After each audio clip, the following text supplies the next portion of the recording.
ለልጆቻችሁ ወተት ለመስጠት ጡጦ የምትጠቀሙ ከሆነ እነዚህን ስድስቱን ስህተቶች ዛሬውን ማስወገድ ይኖርባቸዋል። እነዚህን ስድስቱን ስህተቶች በተደጋጋሚ የምታደርጓቸው ከሆነ አንደኛ የጥርስ ጤንነታችሁን በጣም ትጎዱታላችሁ። በቀላሉ ይሸራረፋል፣ ይሰባበራል፣ ኢንፌክትድም ሊሆን ይችላል፣ ሊያብጥም ይችላል። ሁለተኛ የአንጀት ኢንፌክሽን ይዛቸው ይችላል። ሶስተኛ ለጆሮም ኢንፌክሽን ልታጋልጧቸው ትችላላችሁ። ስለዚህ እነዚህ ነገሮችን ለማስወገድ ጡጦ የምትጠቀሙ ከሆነ እነዚህ ስድስት ስህተቶች ማስወገድ ይኖርባቸዋል ማለት ነው። ታዲያ እነዚህ ስህተቶች የትኞቹ ናቸው? በዛሬ ቪዲዮ በዝርዝር እንመለከታለን። ቪዲዮውን እስከ መጨረሻ ይመልከቱ። ይህ ቪዲዮ ብዙ ሰው ጋር እንዲደርስ ብዙ ሰው እንዲማርበት ላይክ፣ ሼር፣ ኮፒ ሊንክ ማድረግ እንዲሁም ሀሳብ አስተያየት ካላችሁ ደግሞ ከታች ኮሜንት ብትጽፉልን ብዙ ሰው ጋር እንዲደርስ ታደርጋላችሁ። ጤና ይስጥልን። ወደ ዋናው ርዕሳችን ከመግባታችን በፊት በእኔ በኩል አንድ ነገር ልንገራችሁ። ያው እንደምታውቁት እኔ ዶክተር ፋሲል በህፃናት ስፔሻሊስት ሐኪምነት በብሩክ ኪድስ ልዩ የህፃናትና ታዳጊዎች ክሊኒክ ለ2 ዓመት እየሰራው እገኛለሁ። አሁን ደግሞ ለተጨማሪ ስልጠናና ኮንፈረንስ ወደ ውጭ ሀገር ስለማቀና ለተወሰነ ጊዜ ላኖር እችላለሁ። በእኔ ምትክ ከ7 ዓመት በላይ ልምድ ያላቸው የህፃናት ስፔሻሊስት ሐኪሞች 24 ሰዓት ስራ እየሰሩ ይገኛሉ። ለምሳሌ ዶክተር ክንዱ የህፃናት ስፔሻሊስት ሐኪም ከ7 ዓመት በላይ ልምድ ያለው ሐኪም ነው። ዶክተር ክንዱን ከሰኞ እስከ ቅዳሜ ሙሉ ቀን ያገኙታል። በክሊኒካችን የተሞላ ላቦራቶሪ እንዲሁም እጅግ ዘመናዊ የሚባለ የአልትራሳውንድ ማሽን ያለን ሲሆን ምርመራ ህክምና ከፈለጋችሁ ከታች ባሉ ስልኮች ደውላችሁ መምጣት ትችላላችሁ። አሁን ወደ ዋናው ርዕሳችን እንገባለን። በዛሬ ቪዲዮ ስለ ጡጦ አጠቃቀም ነው የምነግራችሁ። ከዛ በፊት ግን ማወቅ ያለባችሁ ነገሮች አሉ። ለህፃናት ጡጦ ማስቆም ያለብን ከ1 ዓመት ጀምሮ ነው። ከ1 ዓመት እስከ 2 ዓመት እያለማመድን ጡጦን ማስወገድ ይኖርብናል። ግን ግዴታ ከሆነና ጡጦ የምትጠቀሙ ከሆነ እነዚህ ስህተቶች ማስወገድ ይኖርባቸዋል ማለት ነው።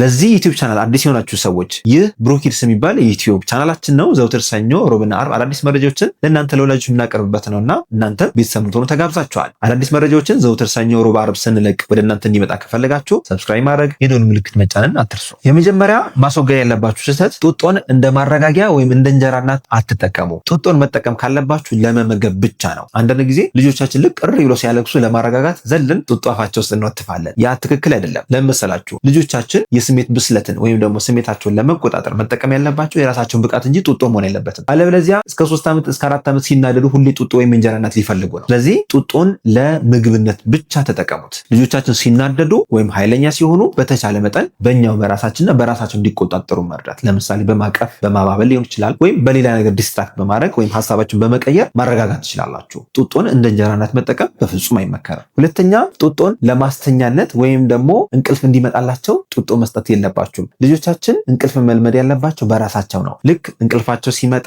ቀድመን አጥግበን በደንብ ከጠገቡ በኋላ ወደ እንቅልፍ የሚሄዱ ከሆነ ካልም ኢንቫይሮንመንት መፍጠር፣ ጨለም ያለ ኢንቫይሮንመንት ላይ ማስቀመጥ። ልክ ደብዘዝ ሲልና እነሱም የእንቅልፍ ስሜት ሲያሳዩ ከእጃችሁ አውርዳችሁ አልጋ ላይ ማስቀመጥና በራሳቸው እንቅልፍን እንዲለማመዱ መፍቀድ ይኖርባቸዋል። አለበለዚያ በነቁ ቁጥር ጡጦን ይፈልጋሉ። ህፃናት በነቁ ቁጥር ደግሞ ጡጦ የምንሰጣቸው ከሆነ አንደኛ ያለአግባብ ሌሊት ላይ በጣም ብዙ ይጠባሉ። ብዙ ይጠቡና ቀን ላይ ምግብ እምቢ ይላሉ። አንደኛው ችግር ይሄ ነው። ሁለተኛው ችግር ደግሞ ሌሊት ጥርሳቸው ረጅም ሰዓት የሚጠቡ ከሆነ ያው ተኝተው ስለሆነ እዛ በተጨማሪ ደግሞ ወደ ጆሮአቸው በመሄድ ወተቱ የጆሮ ኢንፌክሽን ሊያስከስትባቸው ይችላል። ቅድም እንዳልኳችሁ ከ1 ዓመት ተኩል ጀምሮ እስከ 2 ዓመት ባለው ጡጦን እየቀነሳችሁ ኩባያን እያስለመዳችሁ ከጡጦ ማላቀቅ ይኖርባችኋል። ማታም ይሁን ቀንም ይሁን። ማታም ለምሳሌ ጡጦ ፈልገው የሚያለቅሱ ከሆነ ግራጁዋሊ መቀነስ ይኖርባቸዋል። ለምሳሌ 60 ሲሲ መጀመሪያ የምትሰጧቸው ከሆነ ወደ 30 ሲሲ መቀነስ። መጀመሪያ ወተት የምትሰጧቸው ከሆነ ደግሞ ለብ ያለ ውሃ መስጠት። ከዛ መጠኑ እየቀነሳችሁ ልክ ሲያለቅሱ ወይም ሲነሱ በተቻለ መጠን እሽሩ በማለት ወይም በማለት ያን ድምጽ በማሰማት ካልም ለማድረግ ሞክሩ። ይህ በአንድ የሚሳካ ነገር አይደለም። የለመዱት ነገር በአንድ ማስተው ቀላል አይደለም፣ ግን ልምምድ ይፈልጋል። ያ ልምምድ ደግሞ እንደምንም እስከ 2 ዓመት ቀጥሎ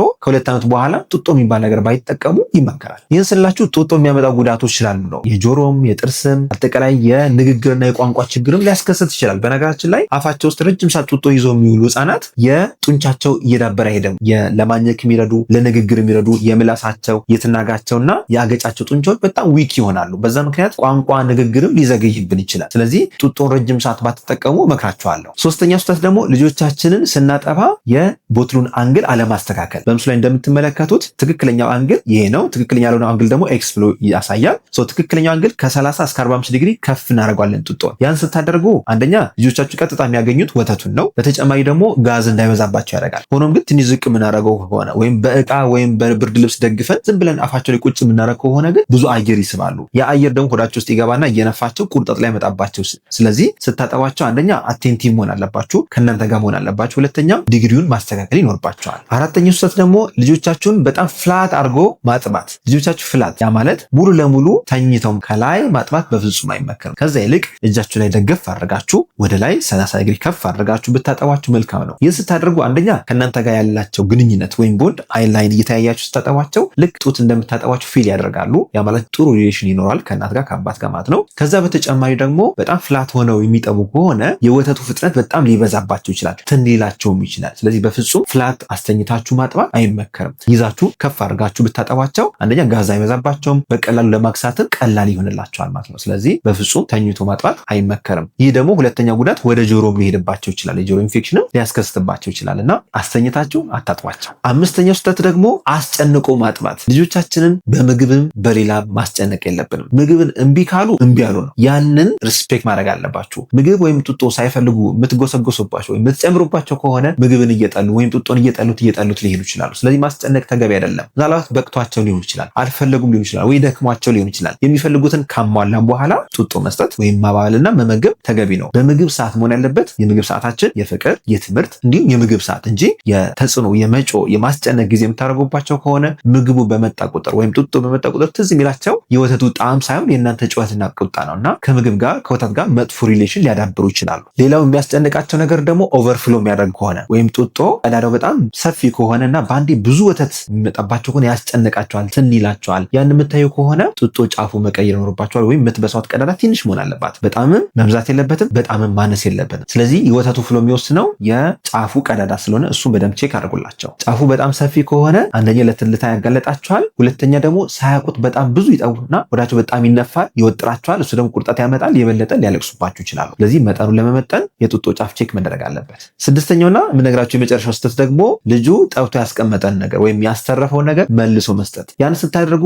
ኦልሬዲ እዛ ላይ ባክቴሪያዎች በዝተው ነበር እና ባክቴሪያው መልሶ እንዲጠቀሙ እያደረጋችሁ ነው እና በተለይ አንዴ መጥባት ከጀመረ በተቻለ መጠን ያንን ቢጨርስ፣ ካልሆነ በአንድ ሰዓት ወይም በሁለት ሰዓት ውስጥ እንዲጨርሰው ማድረግ ይኖርባቸዋል እንጂ አስቀምጣችሁ ወይም ጊዜ ሰጥታችሁ በኋላ መስጠት አይመከርም። ለልጆቻችሁ የአንጀትና የጆሮ ኢንፌክሽን ተጋላጭ ልታደርጓቸው ትችላላችሁ።